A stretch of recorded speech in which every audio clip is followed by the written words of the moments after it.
Hello hello hello everyone. आज हम लोग वी ट्रिपल ई का इम्पोर्टेंट क्वेश्चन करेंगे जो सर्किट से रिलेटेड है। और ये मैं हम लोग का चैनल है B S C V V V I, जिसपे हर सब्जेक्ट का आप लोग का पढ़ने के लिए मिल जाएगा, क्वेश्चंस मिल जाएंगे यहाँ पे करने के लिए। तो हम लोग चलते हैं first unit B triple E का, फर्स्ट फर्स्ट सेम का R G P V. It is very important for us. तो सबसे पहले हम लोग जाने हैं कि करंट सोर्स क्या होता है। What is current current source current source क्या होता है? Current source maintain fixed current regardless of A voltage across it with in its limits. Current source में होता है कि इसका जो current remain constant. Current source में हमको करंट होता है जो कांस्टेंट होता है, और वोल्टेज जो होता है वो वैरी करते हुए रहता है पूरे टाइम। जैसे में यहाँ पे एग्जांपल देख सकते हैं कि यहाँ पे example voltage V equal to I R and V equal to 2 × 2 equal to 4। तो यहाँ पे करंट, यहाँ पे पूरे करंट देखिए, पूरा करंट जो है सेम है, बट यहाँ पे वोल्टेज जो है वैरी कर रहा है, पूरे पूरे वोल्टेज वैरी कर रहा है। यहाँ पे रेजिस्टेंस की वैल्यू 2 है, तो 2 × 2 4 हो जाएगा। रेजिस्टेंस की वैल्यू 5 यहाँ पे डालेंगे तो 2 × 5 10 हो जाएगा। यहाँ यहाँ पे हम लोग करंट का वैल्यू सेम रखे हुए हैं, बट यहाँ पे वोल्टेज अलग अलग दिखा रहा है। तो इसमें करंट सोर्स में यही होता है, मतलब करंट हम लोग का कांस्टेंट आता है और वोल्टेज वैरी वैरी किए हुए रहता है। तो सबसे पहले जानेंगे कि ओम्स लॉ होता क्या है। ओम्स लॉ से तुम आप लोग क्या समझते हैं? तो सबसे पहले ओम्स लॉ जानेंगे, कुछ कुछ बेसिक्स फंडामेंटल, उसके बारे में आगे बात करते हैं कि ओम्स लॉ होता क्या है। चलते हैं।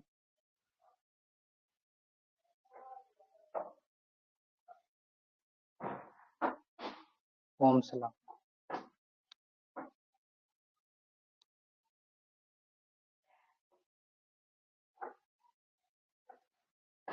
ये एक सर्किट है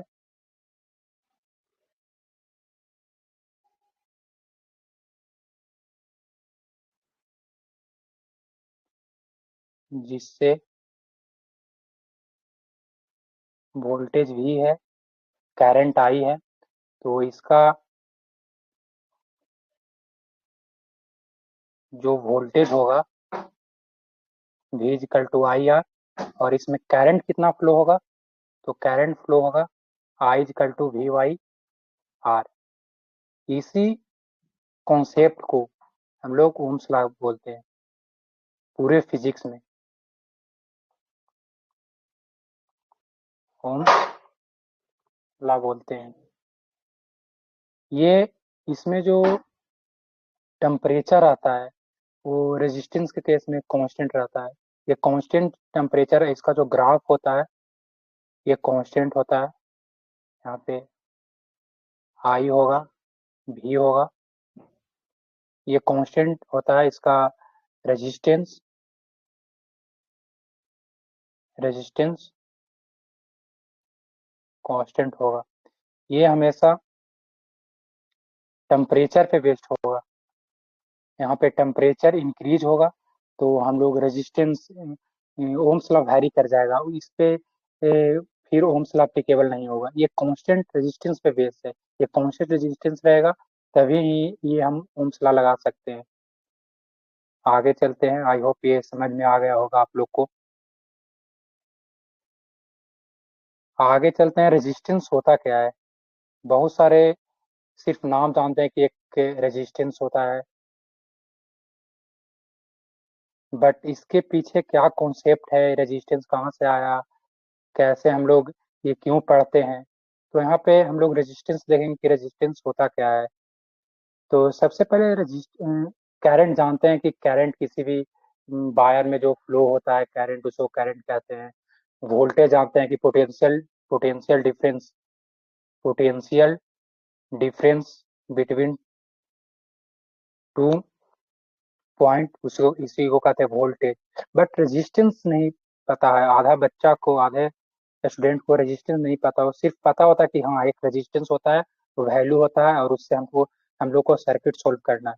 बट इसके पीछे क्या लॉजिक है, रेजिस्टेंस लोग क्या क्यों पढ़ते हैं, ये हम लोग को देखते हैं कि रेजिस्टेंस क्यों पढ़ते हैं। जैसे में यह एक वायर है, एक वायर है जिससे हम लोग 10 एम्पेयर का करंट फ्लो करते हैं। तो जब हम यहाँ करंट को मेजर करते हैं, तो यहाँ देखते हैं कि यहाँ 8 एम्पियर ही यहाँ पे पहुंच पाता है, तो 2 एम्पियर गया कहाँ। जो यहाँ से तो शुरू स्टार्टिंग में हम लोग 10 एम्पियर को हम लोग यहाँ से फ्लो कराए थे, बट यहाँ पे 8 एम्पियर आता है।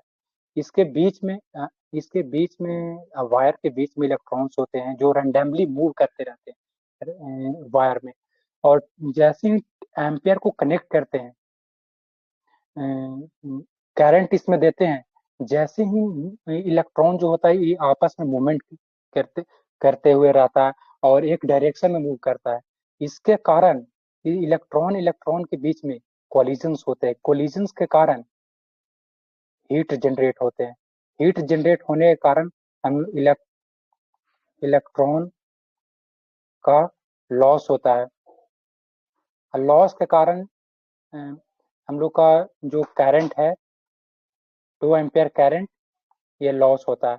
जो लॉस करंट हुआ उसी को बोलते हैं रेजिस्टेंस। ये यहाँ से रेजिस्टेंस का कॉन्सेप्ट आया। आई होप आप लोग डिटेल में रेजिस्टेंस समझ गए हो कि रेजिस्टेंस कहाँ से आया। जो करंट 2 एम्पियर लॉस हुआ हमारे वायर के अंदर, उसी को रेजिस्टेंस बोलते हैं। राइट। आई होप आप लोग को समझ में आ गया होगा। अब आगे चलते हैं। Voltage source. अब वोल्टेज सोर्स हम लोग जाने कि वोल्टेज सोर्स होता क्या है। A voltage source maintain a fixed voltage regardless of the current flowing within its limits। Voltage source में होता है कि वोल्टेज यहाँ पे कांस्टेंट होता है। आप लोग आई होप ये देख रहे हो यहाँ पे, यहाँ पे वोल्टेज कांस्टेंट है और यहाँ पे करंट वैरी कर रहा है। यहाँ पे करंट वैरी कर रहा है। यहाँ पे देख सकते हैं एक बैटरी लगा दी है एक सर्किट में। ये एक सर्किट है, 12 वोल्ट का बैटरी एक सर्किट में लगाए हैं। एक रेजिस्टेंस है जिससे हम लोग वोल्टेज 12 एम्पियर जो ये कांस्टेंट है, 12 वोल्ट ये कांस्टेंट है। अब हम इस पे रेजिस्टेंस के वैल्यू हम ऐड करेंगे तो 12 वाई, रेजिस्टेंस का वैल्यू यहाँ पे 2 है, तो यहाँ पे आ जाएगा 6 6 एम्पियर। अब 12 बी में 12 वाई, रेजिस्टेंस का वैल्यू 4 है, तो 3 एम्पियर। और तो ये हम लोग को देख रहे हैं कि यहाँ पे वैरी कर रहा है, बट वोल्टेज सेम है, बट करंट जो है यहाँ वैरी कर रहा है। तो इसी को कहते हैं वोल्टेज सोर्स। हमारा वोल्टेज सोर्स में होता है कि वोल्टेज कांस्टेंट होते हैं और करंट वैरी करते रहते हैं पॉइंट टू पॉइंट। यहाँ पे नीचे देख सकते हैं वोल्टेज फिक्स होता है 12 वोल्ट, कितना भी वोल्टेज ले सकते हैं, वो सर्किट पे डिपेंड करता है। और करंट जो होता है time circuit to circuit vary किया हुआ रहता है। अब ये दोनों में डिफरेंस दिया हुआ है कि इसमें वोल्टेज सोर्स में वोल्टेज कांस्टेंट होते हैं और करंट वैरी किए हुए रहते हैं। इस करंट सोर्स में करंट कांस्टेंट रहते हैं और वोल्टेज वैरी किए हुए रहते हैं। और ये एग्जांपल है जो ऑलरेडी हम लोग पढ़ चुके हैं प्रीवियस स्लाइड में। तो ये सब देख लीजिए, ये एग्जांपल देकर आप लोग को एग्जामिनेशन में समझाना है एग्जामिनर को। आई होप यहाँ तक आप लोग समझ गए होंगे। अब आगे चलते हैं केवीएल और केसीएल।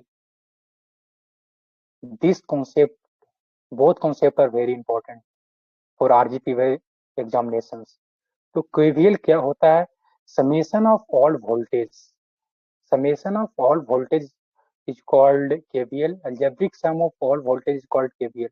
जिसमें V1 V2 V3 plus V4 equal to 0।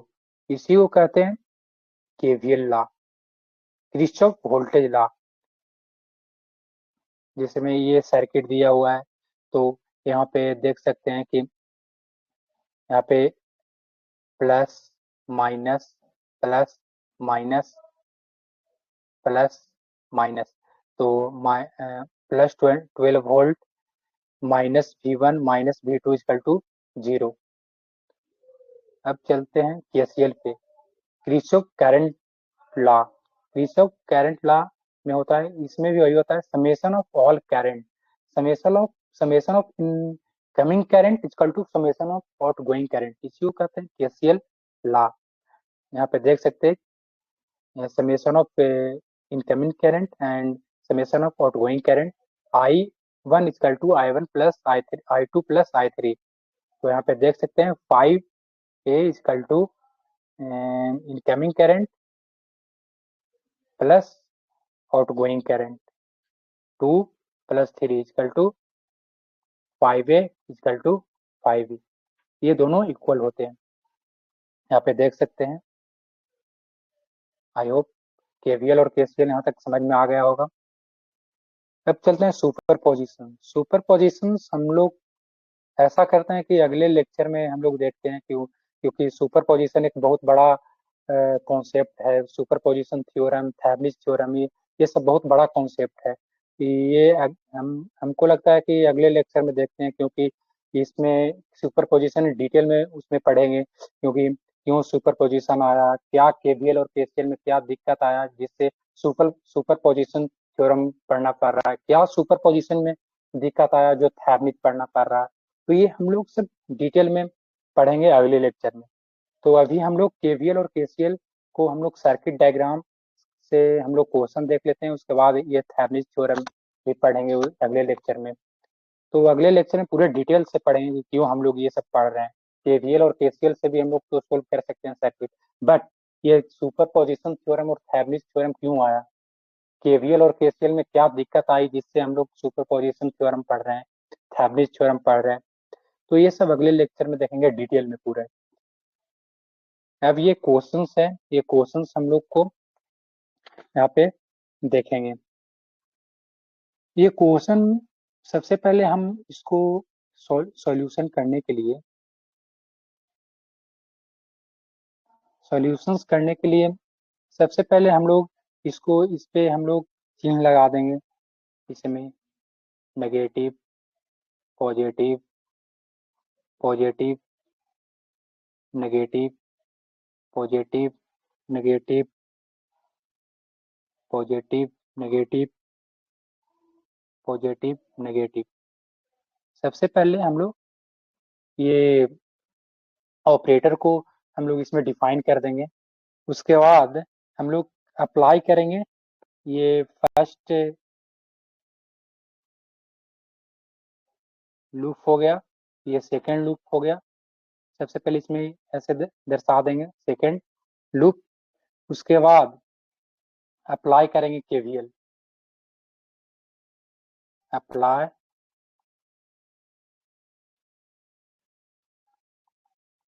KVL मेष BCFA, FA। सबसे पहले हम लोग यहाँ से हम लोग जाएंगे वोल्टेज से। तो सबसे पहले हम लोग इसमें ऑपरेटर देंगे, चिन्ह देखेंगे कि सर आगे वाला चिन्ह सबसे पहले देंगे कि आगे चिन्ह क्या है पॉजिटिव का। तो यहाँ पे positive 35 minus 12I minus 2I1 minus I2 equal to 0। सबसे पहले हम आगे वाला चिन्ह देखेंगे यहाँ पे कि सबसे प्लस है, तो यहाँ पे प्लस 35 आया। यहाँ पे सबसे आगे है माइनस, तो माइनस 12I आया। फिर इसमें है माइनस, इसमें ये माइनस है, तो यहाँ पे -2I1 माइनस I2, ये दोनों को लूप जो है उसमें से लेना है I1 माइनस I2, क्योंकि ये दोनों में है टू रेजिस्टेंस, I1 में भी है I2 में भी है, तो ये दोनों को लेना है। अब इस इक्वेशन को सोल्व करना है। 35 minus 12I minus 2I minus I2 equal to 0, 2I2 equal to 0।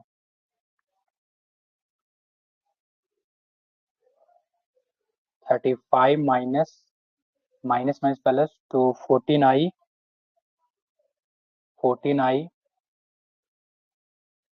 Minus 2I2 equal to 0।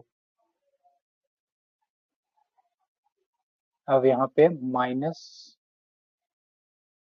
40i minus 2I2 equal to 35 को हम लोग इधर कर देंगे -35, और यहाँ से हम लोग माइनस कॉमन भी ले सकते हैं, तो हो जाएगा 40i minus 2I2 equal to, यहाँ पे प्लस हो जाएगा, प्लस 35 इसको इक्वेशन फर्स्ट मान लेंगे। अब हम लोग अप्लाई करेंगे के सेकेंड लूप में, केवीएल। अब सेकेंड लूप में केवीएल अप्लाई करेंगे।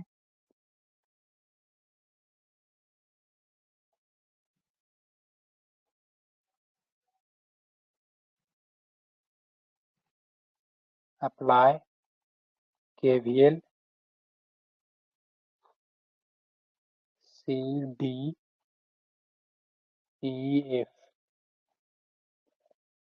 तो यहाँ पे के सेकेंड लूप में हम लोग केवीएल अप्लाई करेंगे, तो यहाँ पे आ जाएगा 2I2 minus I1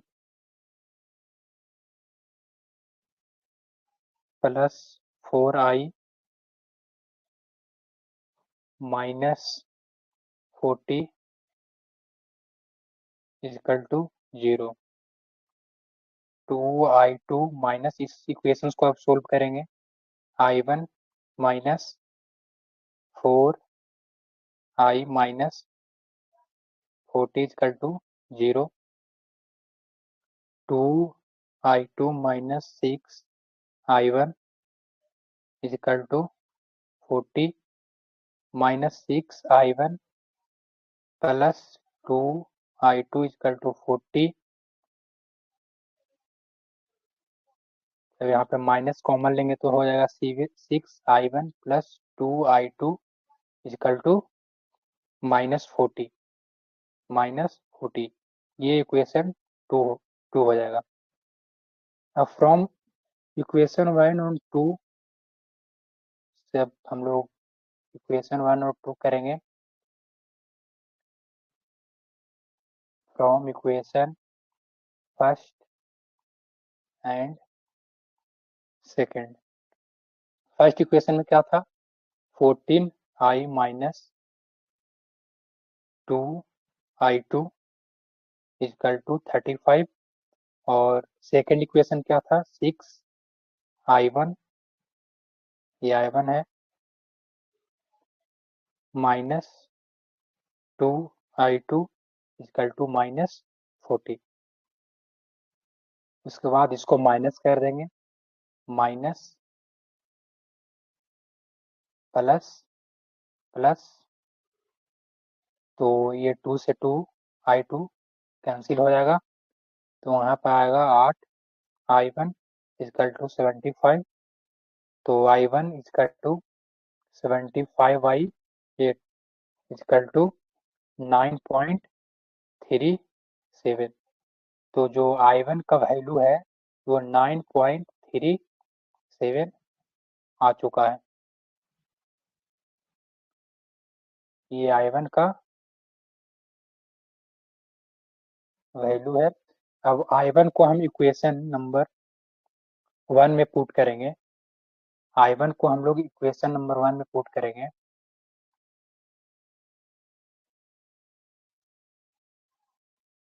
put I1 in equation 1, तो इक्वेशन 1 क्या था, 14I minus 2I2 equal to 35, तो I1 कितना था, 9.14 into 9.37 minus 2 I2 equal to 35।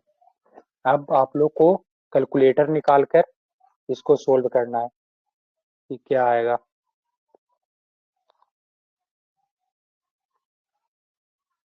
ये आप लोग I2 का वैल्यू आप लोग कैलकुलेटर से सोल्व कर सकते हैं, क्योंकि कैलकुलेटर एग्जाम में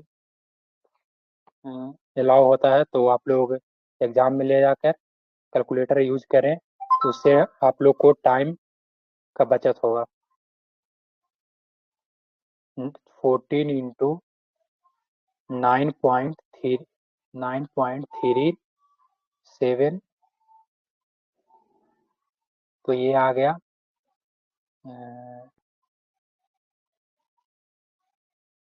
35। यहाँ पे माइनस नहीं, ये आ गया 0.18 -2I2 equal to 35 -2I2 equal to 35 minus 131.18, तो 2 -2I2 अब यहाँ पे माइनस करना है, तो 35 माइनस 131.18 यहाँ पे आ जाएगा माइनस 96.18, तो यहाँ पे माइनस से माइनस कैंसिल हो जाएगा, तो 2 सॉरी,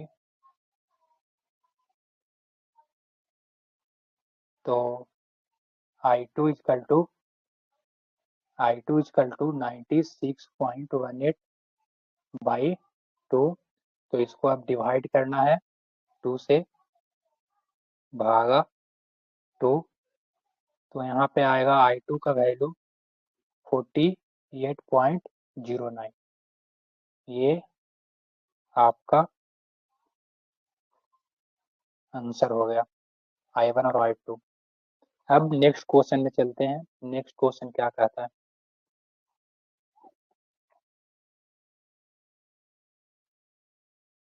नेक्स्ट क्वेश्चन जो है आपका पूरी तरह से विजुअल नहीं है, इससे नेक्स्ट क्वेश्चन चलते हैं, इसको आपको आगे बताऊंगा। यस, ये 7 नंबर में ये बहुत बेसिक्स क्वेश्चंस है, ये आप लोग बना देंगे तो एकदम, आप 5 लाइन का क्वेश्चन है, आप 7 नंबर पा सकते हैं। बहुत बेसिक्स क्वेश्चंस हैं। सबसे पहले आप लोग, ये 2 सर्किट है, इसमें हम लोग मात्र एक ही सर्किट को यूज करना है कि find the voltage AV in the network shown in below. AV के बीच में इसमें वोल्टेज कितना है, ये सिर्फ सिर्फ इसमें वोल्टेज कितना है ये पूछ रहा है। तो इसमें सिर्फ इस सर्किट को सोल्व करना है केवीएल से, और हम लोग का आंसर आ सकते हैं, आ जाएगा। ये सर्किट को, इस लूप, ये वाला सर्किट को छूना भी नहीं है। तो देखिए कैसे आता है। सबसे पहले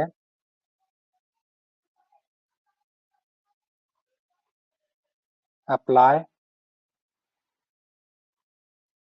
केवीएल एट ABCD,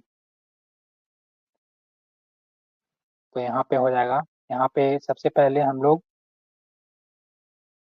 आप लोगों को ऑलरेडी बता चुके हैं, सबसे पहले इसमें plus minus plus minus plus minus, आगे सॉरी, इससे इजी हो जाते हैं हमारे सर्किट्स। तो -6I1, इसके आगे माइनस है, सबसे पहले आगे वाला चिन्ह को देखेंगे कि आगे प्लस है या माइनस है, तो माइनस है, तो -6I2 माइनस, यहाँ पे 30, माइनस है आगे तो यहाँ पे 30 आ जाएगा, प्लस 4I2 इक्वल टू 0। अब इस सर्किट को सोल्व करेंगे। I2 equal to 10 -10I2 equal to 30, तो I2 equal to -3 ampere. -3 ampere आ गया I2 का वैल्यू। और वोल्टेज अक्रॉस AB पूछ रहा है कि वो AB का अक्रॉस कितना वोल्टेज है। तो सबसे पहले यहाँ पे लिखेंगे voltage across on branch AB। तो यहाँ पे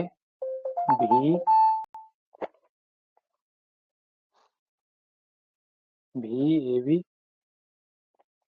equal to I R ohm's law यहाँ पे यूज करेंगे। तो VAB इक्वल टू हम लोग को करंट कितना है -3 एम्पियर। तो यहाँ पे पुट कर देंगे -3 एम्पियर इंटू एम्पियर यहाँ पे नहीं लिखते हैं, सिर्फ 3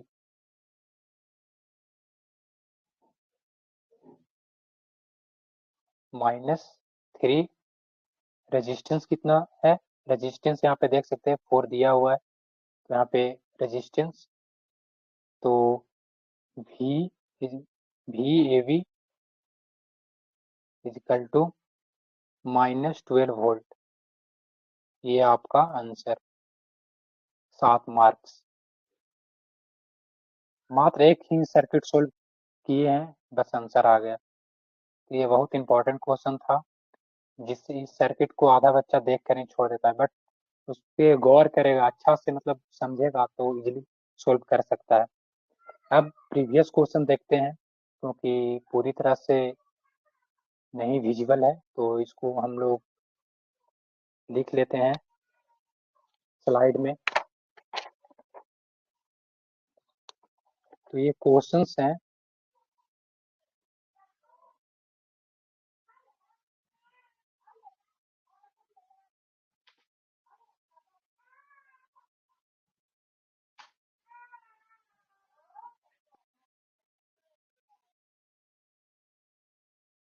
यहाँ पे वोल्टेज सोर्स है,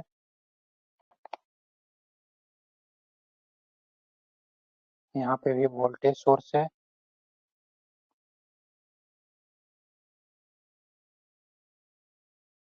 अच्छे से डायग्राम नहीं बना गाइस, इसलिए सॉरी। 5 ओम, 6 ओम, यहाँ से एक और रेजिस्टेंस कनेक्टेड है 2 ओम, यहाँ से एक और रेजिस्टेंस कनेक्टेड है 3 ओम। वोल्टेज सोर्स है 20 वोल्ट, इसमें है 20 वोल्ट। बस इतना ही है आपको, और इससे ही आपको सोल्व करना है। तो सबसे पहले वही है, सबसे पहले आप लोग को चिन्ह लगा देना है। सबसे पहले minus plus minus plus minus plus minus plus plus minus minus plus minus plus, और ये लूप क्रिएट कर देना है। इसको बोल देंगे I1,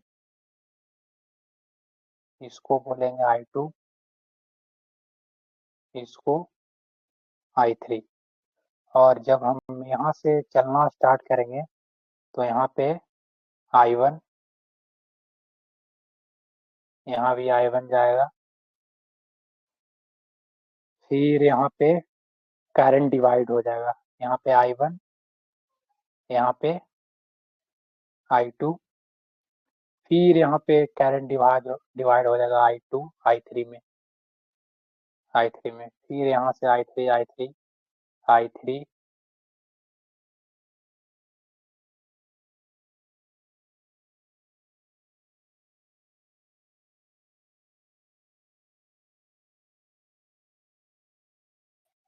कितना है वीडियो, देखो तो कहाँ तक वीडियो।